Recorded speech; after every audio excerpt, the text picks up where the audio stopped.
in India itself, we have around 450 companies from Indian capitals, by the way. This is under parentheses. And again, the statistics, soaring FDI inflows. For example, between 1980 and 2002, it was $15 billion, and it reached, up to this 2014, $143.2 billion. We are talking about a huge money here. Number of companies with the foreign capitals, again, it's increasing up to 2014 in less than 45,000, 450,000, sorry, companies? 40,000. 40,000, yes. Less than 45,000. We reached 40,000 approximate. Exactly. Thank you, Mr. Usman. You are following about it. Infrastructure, reason number 5. New and highly developed technological infrastructure in transportation, telecommunication, and energy. For sure, any person who visits Turkey, he will recognize this immediately. The kind of amazing technology that they got, the kind of infrastructure and the kind of transportation that they have. If we talk about the airports, if we talk about the planes, if we talk about, during sea transportations, trains, metros, all these issues, we can recognize it actually. Well-developed and low-cost sea transport facilities, comparing with European. I don't know, how many of you visit Europe before? All of the countries. So you see how much there is lots of, cost difference between Turkey and outside. Outside is more costly actually, regarding to the same service if you want to make a compare. Well-established transportation routes and direct delivery mechanism to most of the European Union countries. We know that direct, since we are, we have border with 8 different countries. We can enter direct, for example, from Bulgaria, and we can proceed to the whole European countries. And most of the nationalities actually nowadays, they consider that Turkey, it's a gate for Europe actually, and it's a junction between the East and the West. So most of the people, they would like to have it as a strategy to start some business here, then they will can expand in the European market in the future. Again, for example, in 2003, you can see, for example, we have only 1,700 kilometers highway. We have, for example, 8,845 kilometers railway. We have 39 airports, for example, 31 ports only. Let us see, after 10 years, what happened. The highways, it's 2,127 kilometers, for example. We have railways, 9,931. And they add the speed railway, which is the high-speed railway also, which is 1,086 again. And it's increasing to 67 airports already and 71 ports. Again, this is our strategy and this is our plan, futuristic plan actually, up to 2023. This is what we want to reach actually in this country.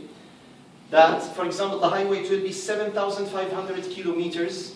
The railway, for example, around 14,000. High-speed railway, 10,000, and 67 airports, plus actually the biggest airport that it will be launched at before actually 2020, it will be at 2018 according to the governmental statistic, and it will be the hugest in the whole world, and we will see actually the animation regarding this. I'll give a simple statistic regarding this. It will be 80 million square meters.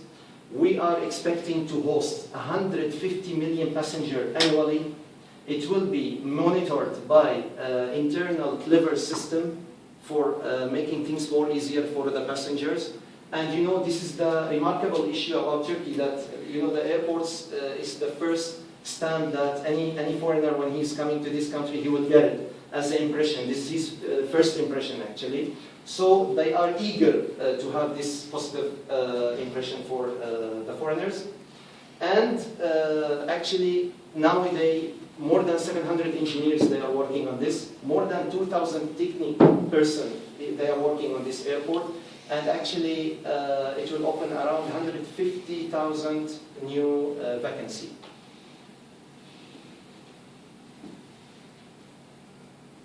Generally located, Centrally located. Again, as we talked before, it will be the gate of European countries. It will be the junction between the East and the West. Also, it's the junction by means of generating the electric and all the kind of power sources between Russia and Europe, as we already know. Natural bridge between both, again, as we say. Easy access to 1.5 billion customers in Europe and in the Middle East. Access to multiple markets worth 25 trillion of GDP. Again, as it shows. And by the way, this is Istanbul, and it's the only city, as you all know, that it has both sides, which is European and Asian side. And I would like to mention one issue that Napoleon, he said about Istanbul. He said, if the whole countries in the world integrated to be one country, Istanbul deserved to be the capital of this country. With all our respect to the other countries, for sure. Personally, I love India. Energy corridor and terminal of Europe. Again, as we mentioned before, an important energy terminal and corridor in Europe connecting East and West. Again, energy reserves, the largest energy consumer, which is Europe, is located right to the west of Turkey. Located at close proximity of more than 70% of the world's proven primary. Again, as it shows here, the junctions between the East and the West, between Russia and between Europe. As I said, the strategic place of Turkey, which is bordered already with 9 different countries, it gives this kind of important point and important stage for Turkey. Low taxes and incentives. Actually, this is one of the main steps that the government, they work on it to decrease actually the taxes and all kind of incentives according to the investors that they already interested to have their investment in Turkey. Corporate income tax reduced from 33% up to 20%, which is around 13%. Tax benefit incentives in technology, development zones, industrial zones, and free zones could include total of partial exemption from corporate income tax, as it mentioned here. For example, general incentives, it has VAT, which is added value tax exemptions, costume duty exemptions, regional incentives, again, VAT exemptions, costume duty exemptions, tax deduction, employer share for insurance premium payment, land provision, interest support. Yani they are trying their maximum in this government just to be the #1 polarizing the foreigner investment from outside. Customs union with the EU since 1996. Here it shows customs union with the EU since 1996 and free trade agreement. FTA means free trade agreement. We make actually free trade agreement with around 22 countries already.